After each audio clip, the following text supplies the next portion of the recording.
Welcome. We're about to dive into a strategic briefing on a topic that is, let's be honest, incredibly complex: terrorist rehabilitation. This isn't just about locking people up. We're going to break down a powerful strategy that's built on three essential pillars, and it all starts with the battle for the mind. So let's kick things off with a concept that really frames this entire issue. The battlefield of the mind is the neglected battlefield. This just says it all, doesn't it? The real struggle here isn't just about guns and bombs. It's ideological. It's fought right up here, in the mind. That's where this fight truly begins, and it's where it has to end. So how exactly does this battle for the mind play out? Well, it centers on something called a cognitive filter. Think of it like a lens that a violent ideology places over someone's eyes. It completely changes how they see reality. What it does is it allows people who are, psychologically normal to commit horrible acts without that internal conflict, without cognitive dissonance. Why? Because the filter has reframed violence as a moral duty, maybe even a heroic act. And that filter, that is the core of the problem we have to solve. And this brings us straight to our first pillar, the ideological battlefield. Because before we can even begin to talk about solutions, we have to get our heads around the why. Why are people drawn to this kind of extremist violence in the first place? Here's the most important takeaway for this section.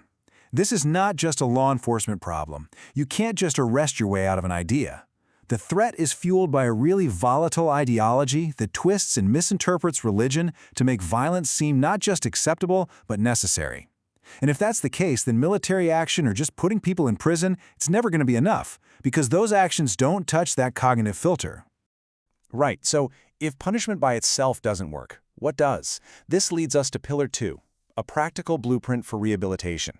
This is where we get into the nuts and bolts of the solution, the comprehensive plan for actually winning that ideological battle we've been talking about.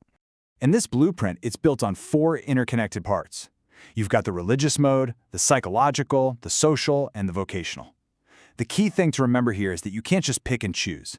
A program that actually works has to hit all 4 of these areas at the same time.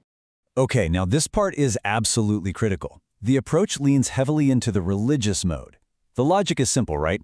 If the extremist ideology is misusing faith to justify violence, then you need credible, respected clerics, people with the real understanding, knowledge, and authority to correct those dangerous ideas. A fantastic example of this in action is Singapore's Religious Rehabilitation Group. They use one-on-one counseling and deep dives into religious texts, like the Hadith, to carefully take apart the extremist narrative piece by piece. Now, working right alongside that religious guidance is the psychological mode. And what you're seeing here is basically a framework for how they do it. Psychologists conduct a really methodical risk assessment. They're trying to create a detailed map of the person's ideological makeup by looking at their beliefs, their social life, their intentions, and what they're actually capable of doing. This isn't about diagnosing a mental illness. It's a scientific, structured way to understand exactly how an individual got to where they are. But of course, rehabilitation never happens in a vacuum. Let's talk about the social mode. When someone is detained, their family is often thrown into crisis. They lose an income, they face stigma, it's a mess.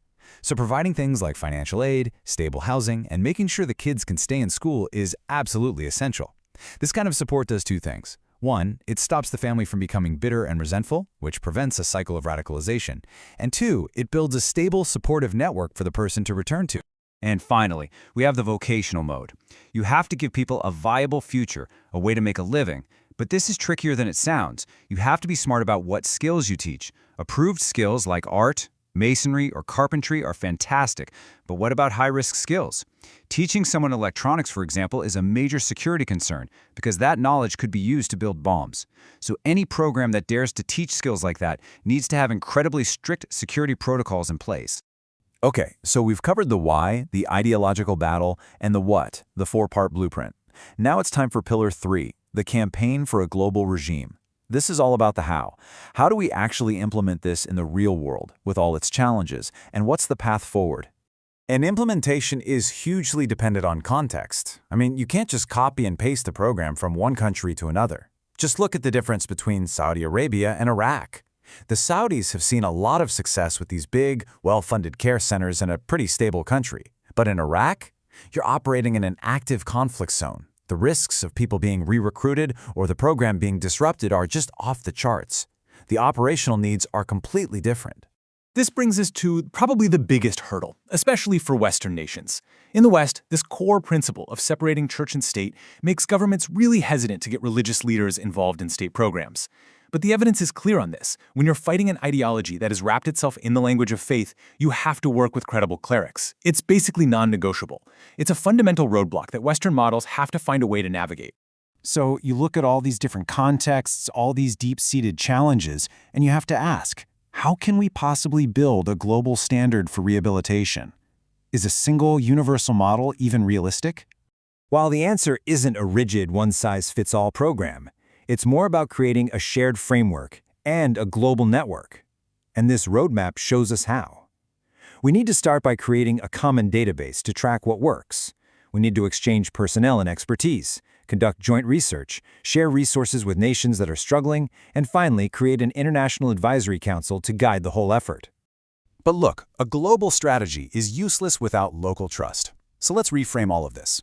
Let's say you're trying to convince skeptical community or religious leaders to get on board. What do you say? Here are your talking points. Number 1, this is both a humanitarian issue and a strategic one. Number 2, clerics aren't being co-opted.